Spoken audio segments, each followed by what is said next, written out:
एक महिला अपने हाथ में शिकायत पत्र लेकर के चौकी पहुंचती हैं और चौकी में चौकी इंचार्ज से जाकर के कहती हैं कि साहब हमारा ये प्रार्थना पत्र ले लीजिए और इसमें 2 लोगों के नाम हैं, उन पर कड़ी कार्रवाई कीजिए। महिला की बात सुनकर के जो चौकी इंचार्ज होते हैं वो उस प्रार्थना पत्र को लेकर के पढ़ने लगते हैं और जैसे ही वो उस प्रार्थना पत्र को पढ़ते हैं तो वो एकदम से चौंक जाते हैं और फिर उस महिला से कहते हैं कि मैडम एक काम कीजिए, इसमें जो 2 नाम हैं इनमें से एक नाम निकाल दीजिए और फिर एक नाम जो रह जाएगा मैं उस पर फिर कड़ी कार्रवाई करूंगा। महिला कहती है कि सर आप कैसी बातें कर रहे हैं, जिस नाम को आप निकालने की बात कह रहे हैं वही तो मुख्य आरोपी है, मुलजिम है। इन दोनों ने मेरी लड़की के साथ में बहुत बुरा किया है और मैं इन दोनों के खिलाफ कड़ी कार्रवाई चाहती हूँ। महिला की बात सुनकर के चौकी इंचार्ज तुरंत अपने सीनियर को फोन लगा देते हैं जो थाना इंचार्ज होते हैं और कहते हैं कि सर एक महिला चौकी में आई है और एप्लीकेशन में 2 नाम लिखे हुए हैं, एक व्यक्ति वो है जिसकी जगह में ये चौकी चल रही है, जिसके कमरे में ये चौकी है और एक उनके नौकर का नाम है और ये कड़ी कार्रवाई चाह रही है। उधर से थाना इंचार्ज कह देते हैं कि ऐसा करो इस मामले को यहीं रफा दफा कर दो और महिला को समझा करके इसके घर भेज दो। अब चौकी इंचार्ज जो दरोगा होते हैं वो उस महिला को बार बार समझाते हैं और उस मामले को रफा दफा करने का प्रयास करते हैं, लेकिन वो ये बात नहीं जानते थे कि जिस मामले को वो रफा दफा कर रहे हैं उसी रफा दफा में उनकी नौकरी भी जा सकती है। इस बारे में उन्होंने विचार नहीं किया था।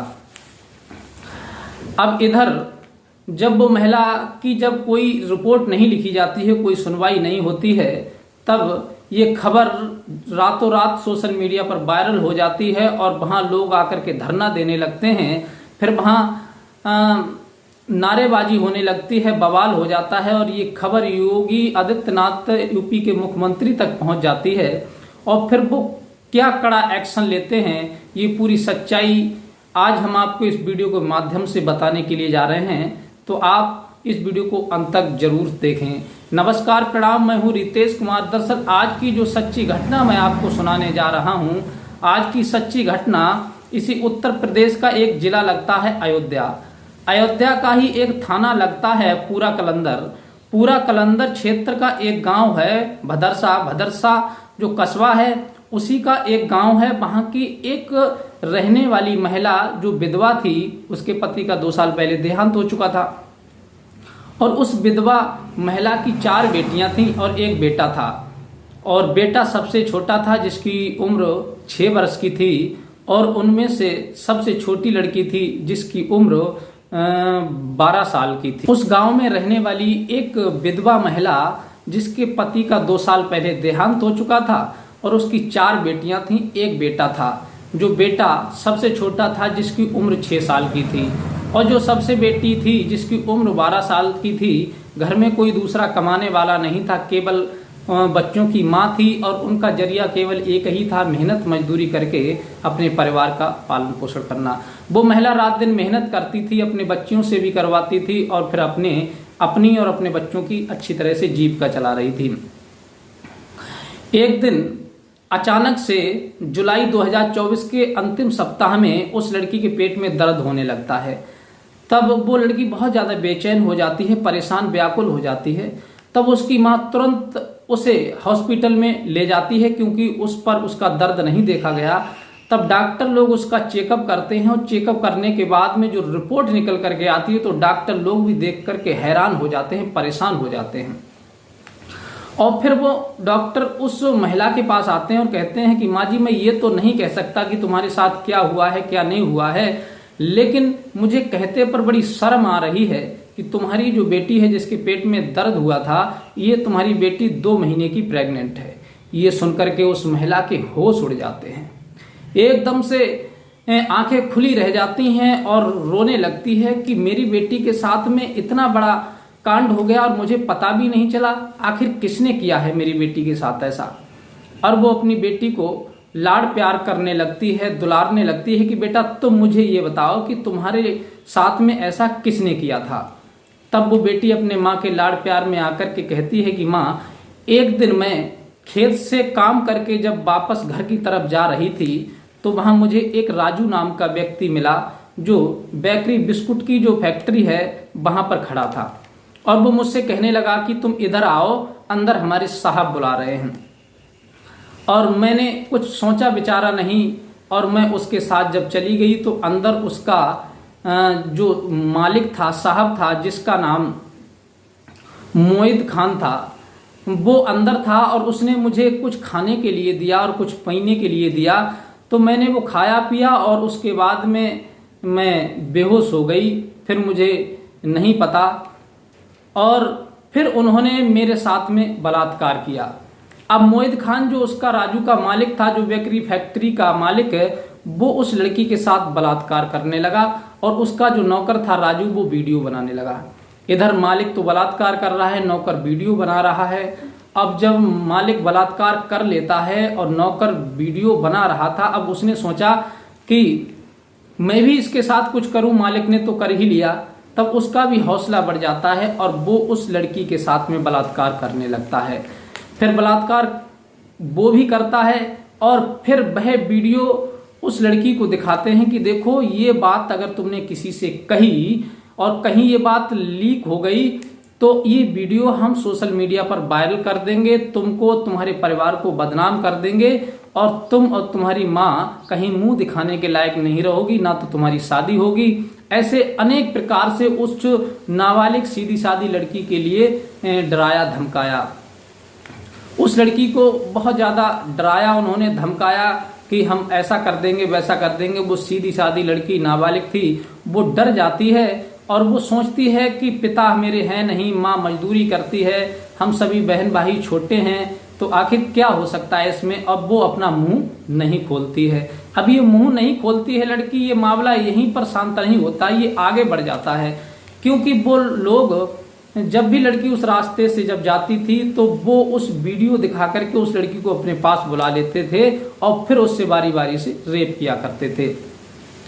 नाबालिग लड़की परेशान हो गई, जब किसी से नहीं बोली। अपनी बेटी की बात सुनकर के वो महिला एक शिकायत पत्र लिखवाती है और वो शिकायत पत्र यानी प्रार्थना पत्र लेकर के चौकी इंचार्ज के पास जाती है। चौकी में चौकी इंचार्ज का नाम अखिलेश गुप्ता बताया जाता है और वो अखिलेश गुप्ता चौकी इंचार्ज से कहती है कि साहब, हमारी बेटी के साथ में बहुत बुरा हुआ है और इन दोनों लोगों ने हमारी बेटी के साथ ऐसा किया है। अब वो अखिलेश गुप्ता चौकी इंचार्ज उस जब प्रार्थना पत्र को पढ़ते हैं तो वो एकदम से चौंक जाते हैं, क्योंकि उस एप्लीकेशन में उस व्यक्ति का नाम लिखा हुआ था जो उस चौकी उसकी जगह में चल रही थी। अब वो कहते हैं, चौकी इंचार्ज कहते हैं कि ऐसा करो, इसमें से एक नाम निकाल दो, फिर मैं आगे कार्रवाई करूंगा। वो महिला कहती है कि बिल्कुल नहीं, नाम निकालेंगे हम, क्योंकि ये दोनों हैवान हैं, इन्होंने हमारी बेटी के साथ बहुत बुरा किया है, हम दोनों के खिलाफ कार्रवाई कर लेंगे। तब वो अपने सीनियर को फोन लगा देते हैं थाना अध्यक्ष के लिए। तो थाना अध्यक्ष कहते हैं इस मामले को यहीं रफा दफा कर दो, शांत कर दो।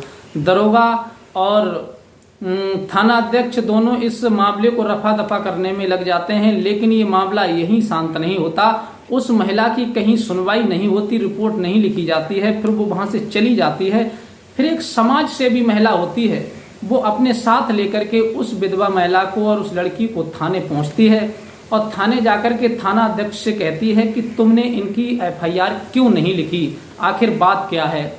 इस बात को लेकर के थाना अध्यक्ष और उस महिला जो समाज सेवी होती हैं उनके बीच में काफी कहासुनी हो जाती है और जब कहासुनी होती है तो फिर मामला और आगे बढ़ जाता है। जब ये खबर सोशल मीडिया के माध्यम से भारत के कोने कोने में पहुंच जाती है और तब वहां पर थाने का घेराव करने के लिए, वहां धरना देने के लिए हिंदू विश्व परिषद के लोग भी आ जाते हैं, बजरंग दल के भी लोग आ जाते हैं और जो समाज सेवी होते हैं वो भी लोग आ जाते हैं और फिर वहां पर बहुत ज्यादा हंगामा होने लगता है।